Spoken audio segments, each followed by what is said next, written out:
Hello guys, আজকে নাকি শুক্রবার। আসলে বর্তমানে জীবনটা এমন হয়েছে, কখন যে শুক্রবার আসে আর কখন যে শুক্রবার কিভাবে যায় কিছুই বোঝার উপায় নাই। সপ্তাহের 6 দিনই সকাল টু সন্ধ্যা ভার্সিটিতে যাই আসি, সারাদিন এভাবে কেটে যায়। এলাকায় কাটানোর সময় পাই না বর্তমানে। বাসায় শুধুমাত্র রাতের ঘুমানোর জন্য আসি, পড়ারও ঠিকমতো টাইম হয় না। সো আজকে শুক্রবার ছিল, যেহেতু অন্য দিন খুব ভোরে ওঠা লাগে, আজকে ঘুমাইছি প্রচুর। সকাল 11টা পর্যন্ত ঘুমাইছি, দেন ঘুম থেকে ওইটা খাওয়া দাওয়া কইরা তারপরে ফ্রেশ ট্রেশ হয়ে নামাজে গেছি। নামাজ পড়ে এসে খাওয়া দাওয়া কইরা বিপিএলে খেলা চলতেছে রংপুর আর খুলনা, সেটা দেখলাম। তার পাশাপাশি আবার খেলার অর্ধেক খাওয়ার পরে আমি ঘুমিয়ে গেছিলাম। আধা ঘন্টা 40 মিনিট ঘুমানোর পরে তো আমার বন্ধু বিপ্লব ও আমার কল দিছে, যে বলতেছে চল, অনেকদিন তো দেখা হয় না, তো একটু হাঁটাহাঁটি করে আসি। তো ভাবলাম যে সারাদিন ঘুমায় থাকার চেয়ে কী করবো, তো একটু বের হই, বের হয়ে যদি একটু হাঁটাহাঁটি করি, নাস্তা টাস্তা করি, আড্ডা টাড্ডা দিই, তাইলে হয়তো ভালো লাগবে। সো ম্যাক্সিমামটা আমি এলাকায় থাকলে যেখানে আসি মৌচাক রেল স্টেশন, সো আজকেও সেইটাই। আর এখন সময়ও পাই না, সো যেটুকু সময় পাই ট্রেনও দেখা হয় না। সো ভাবলাম যে যাই, রেল লাইন দিয়ে হাঁটি, মৌচাক স্টেশনের দিকে যাচ্ছি। সো এখন আসার পথে আমরা চিত্রা এক্সপ্রেস দেখলাম, যেটা খুলনা থেকে ছেড়ে ঢাকা যাচ্ছে। সো ওটা ভিডিও নিতে পারিনি। তারপরে এখন আরও ট্রেন আছে, বাট লাস্ট শুক্রবারও আসছিলাম, তো এই শুক্রবার। আর রতনপুর আসি মেইনলি রেল লাইনে হাঁটাও হয়, রেল লাইনে হাঁটতে আসলে ক্লান্তি লাগে না, আর বাই রোডে হাঁটা একটু টাফ। আর এইদিকে রেল লাইনে প্রচুর লোক হয়, যেহেতু ইন্ডাস্ট্রিয়াল এরিয়া। সো আর রতনপুরে আসি মূলত এই শীতে, এখানে গাভীর চা পাওয়া যায়, যেটা আসলে প্রতিবার আমি, বিপ্লব, অনেক সময় আলিদা আসে, সো আমরা আরও অনেকেই আসে বন্ধুবান্ধব আসলে এই চাটা মাস্ট খাই। তারপর এখানে কালাই রুটি পাওয়া যায়, এক চাচা নাটোরের, উনি রাজশাহীর যে ঐতিহ্যবাহী কালাই রুটি সেটাই এখানে বিক্রি করে। সো ওইটাও টেস্ট করি। সো আজকেও এটার ব্যতিক্রম হবে না, শীতে গাভীর দুধের চা গরম গরম প্লাস কালাই রুটি, তারপরে ভাপা পিঠা, এদিকে ঝালমুড়ি, মানে স্ট্রিট ফুড যেগুলো নর্মালি বাঙালিরা খায়। সো এখানে ভালো পাওয়া যায়, আর ট্রেনও দেখা হয়, প্লাস আড্ডাও দেওয়া হয়। তো এই কারণে আমি এলাকার মধ্যে রতনপুরই ম্যাক্সিমাম টাইম, মানে আঞ্চলিক মানে স্থানীয় রতনপুর বলে, বাট এটা হচ্ছে মৌচাক রেল স্টেশন। সো এখানে আসি। আর আজকে শুক্রবার, তারপরেও আজকে এখানে অনেকগুলো ইন্ডাস্ট্রি অর্থাৎ গার্মেন্টস চলাচল করতেছে। সামনে ইজতেমা, ওই ইজতেমায় হয়তো বন্ধ দিবে রবিবারে, সেই কারণে আজকে তারা অগ্রিম খাটিয়ে নিচ্ছে। এই কারণে অনেক ভিড়, অন্য অন্য শুক্রবারের তুলনায় আজকে আরও মৌচাক রেল গেটে বেশি ভিড় দেখতে পাচ্ছি। তো কথা বলতে বলতে মৌচাক রেল গেটেও চলে আসছি। Huge crowd.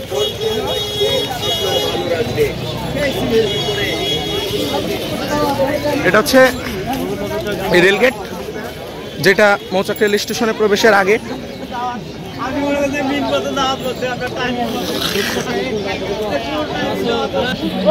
স্ট্রিট ফুড অভাব নাই এদিকে, সব স্ট্রিট ফুড, বাহারি রকমের একটি স্ট্রিট ফুড পেলাম। বাবা এটা কি, কয় টাকা? 10 টাকা। খাবি? তো ফার্স্টে দেখি মধুবন খায়, দেখি আজকে দুইটা দিন। হ্যাঁ, এটা অভাব নাই, এদিকে যত যাবো।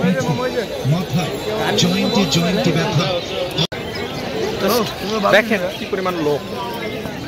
তো মধুবন খাওয়া শেষ করে আমরা দেখি সামনে যাই।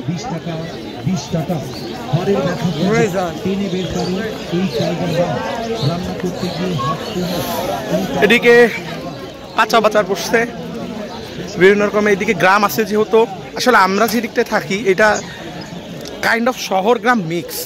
একদম আপনি শহরও বলতে পারবেন না, একদম আপনি গ্রামও বলতে পারবেন না। কি রেল লাইনের এই সাইড, আমরা যে সাইডটা থাকি এটা শহরের মতো, রেল লাইনের এই পাশটা এইদিকে হলো প্রত্যন্ত গ্রামের মতো পুরোটা। সো এই আমাদের এলাকায় আপনি গ্রাম শহর দুইটারই ফিল পাবেন। তো এই যে মৌচাক রেল স্টেশনে, এখান থেকে আউটার লাইন ভাগ হয়, দুইটা হয়ে গেছে।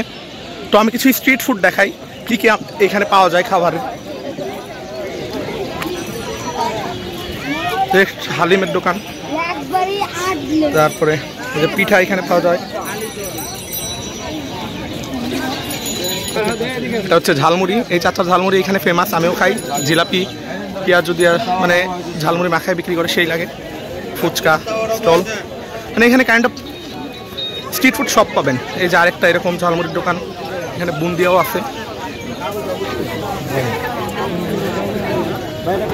চায়ের দোকান নর্মালি। যেখানে শীতের পিঠা পাওয়া যায়, আচ্ছা সবজি হাটের মতো গ্রাম বাংলা যে হাট সেটা, এইখানেও পিঠা বিক্রি করে। এই পিঠা আমি খাইছি অনেক দিনই, বাট এখন আর পিঠা খাওয়া হয় না এই দোকানে। কি ভিড় আমি নিজেই যাইতে পারতেছি না, এমন ভিড় এইখানে অ্যাকচুয়ালি। কসমেটিক্সের দোকান, আসলে আপনার এটা মেলা ভাবে ভুল করবেন না যে এটা একটা মেলা, এটা প্রতিদিনের সিনারি, আর শুক্রবার বিশেষ করে আরো বেশি হয়। যেখানে মাছ বিক্রি করতেছে সব এইখানে অ্যাকচুয়ালি। এই রতনপুর আসি মূলত এইসব বিভিন্ন কারণ।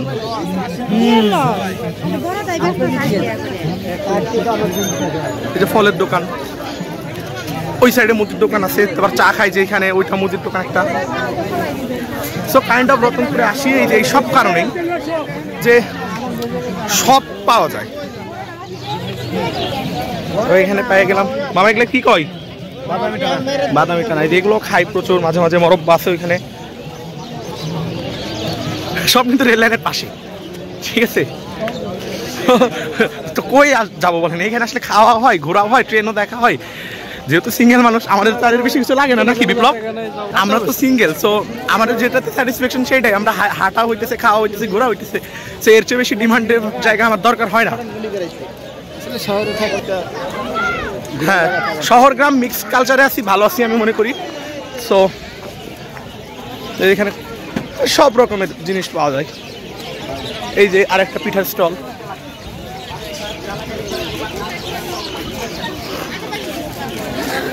এখানে পাপড় বিক্রি করছে এক চাচা। এই যে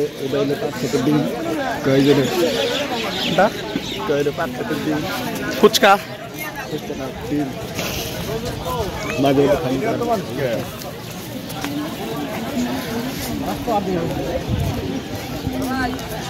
হ্যাঁ বিপ্লব এটা কি বলে তুমি জানি বললা? পাট খেতের ডিম। হ্যাঁ কি পাট খেতে, আর এইটা হলো ফুচকা। এইবার দেখাই যে এখানে কালাই রুটি খাই আমরা। এই সেই চাচা, কি খবর চাচা? চাচার দোকানে এলে 2-4টা কালাই রুটি খাওয়া হবে আমাদের, মিস নাই। এখানে পেঁয়াজও আছে, পরে আসতেছি। সো এই তো এইগুলাই করি রতনপুরে আসলে। আর সামনে স্টেশন, ওই যে স্টেশন দেখা যাচ্ছে।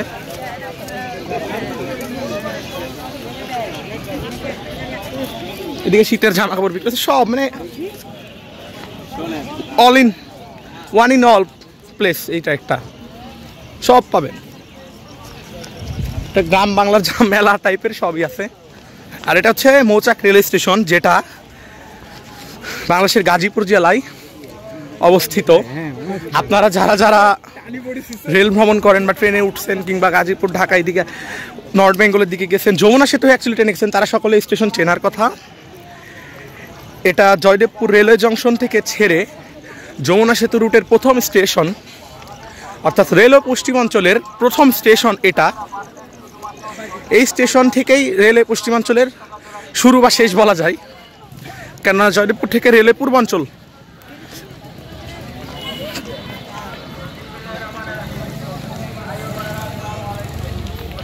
স্টেশনের কাছে আসার পরে যে পপকর্নের দোকান পেলাম, এখানে পপকর্ন ভেজে বিক্রি করে। আসলে আজকে যে ব্লগ করতেছি বা ভিডিও করতেছি কোনো প্ল্যান ছিল না। রেল লাইনে হাঁটতেছি, ব্রিজ পার হওয়ার পরে মনে পড়লো যে অনেকদিন ধরে তো কিছু করি না, সো যেহেতু হাঁটতেই বেরোছি ট্রাই করি আপনাদের দেখানোর। আর এর সাথে সাথে মাগরিবের আজানও দিয়ে দিল।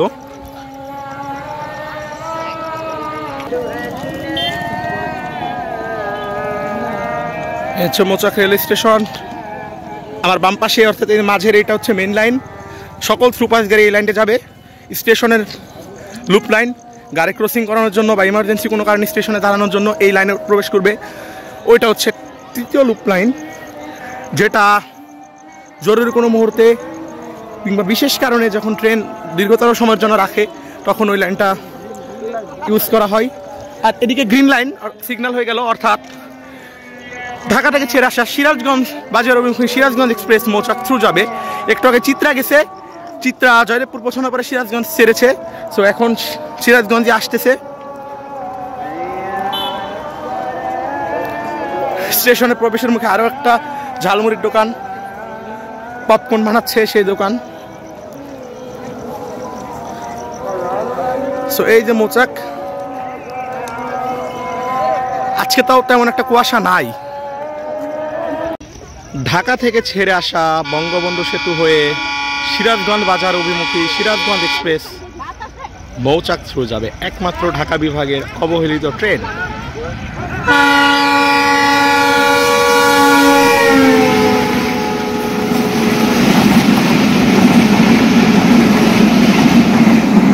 দিনের আলোয় পেলাম আজকে, বাহ।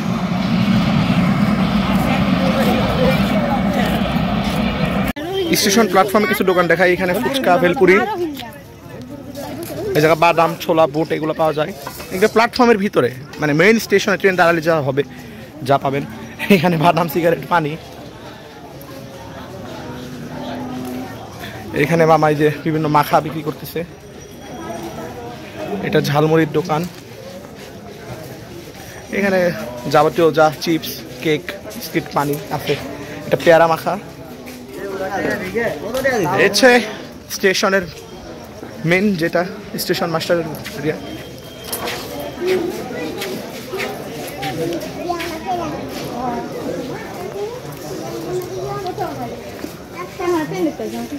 এটা বর্তমানে বন্ধ। এখানে টিকিট বিক্রি করে, আগে সুন্দরবন এক্সপ্রেসের স্টপেজ থাকার সময় এটা বিক্রি হতো। এখানে আরও বিভিন্ন রকমের দোকান আছে, যেগুলো ওই পাশে দেখলাম সেম। চায়ের দোকান আছে, চায়ের দোকান। এই দোকানের চাটা আমি খাই নর্মালি, লাল চা খেলে। এখানের চাটা হচ্ছে লবণ বেশি দেয়, আমার কাছে একটু নোনতা নোনতা লাগে, খাই। এইখানেও দোকান বেশি নাই, যেহেতু স্টপেজও তেমন একটা নাই।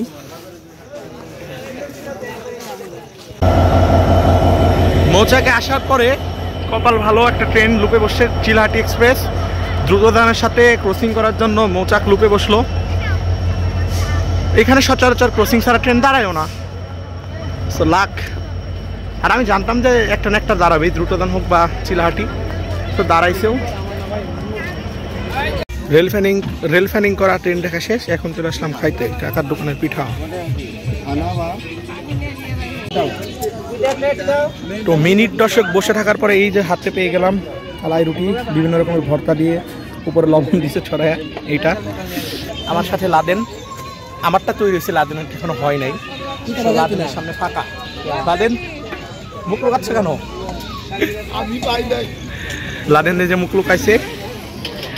যাক, লাদেনটা পেলে একসাথেই খাওয়া শুরু করবো। কালাই রুটি খাওয়ার পরে আমার অবস্থা একদম ঝালে। লাদেন, তোমার কি অবস্থা? খুব ঝাল, এত ঝাল। 7-8 রকমের ভর্তা দেখেছি, মানে শীত শেষ। এখন একটু মিষ্টি মুখ করা লাগবে। এখন চা খাবো, চা খেয়ে দেন বাসার উদ্দেশ্যে যাবো। কালাই রুটি খাওয়ার পরে চলে আসলাম চা খেতে। তো মৌচাক রেল স্টেশনে আসলে আমাদের এই রুটি আর চা কখনো মিট যাবে না। এই জায়গার চা বা বিদ্যুৎ দিয়ে বানায়, ভালোই লাগে খাইতে। চা খেয়ে দেন বাসার উদ্দেশ্যে রওনা দিব। তো এই ছিল আজকে আমার শুক্রবারে বিকেল আমি কী করলাম দেখানোর চেষ্টা করলাম আপনাদের। তো এখন বাসায় ফিরে যাব। Thanks for watch this blog. ভিডিওটি ভালো লাগলে অবশ্যই চ্যানেলটি সাবস্ক্রাইব এবং পেজটি লাইক, ফলো দিয়ে পাশে থাকবেন। থ্যাংকস।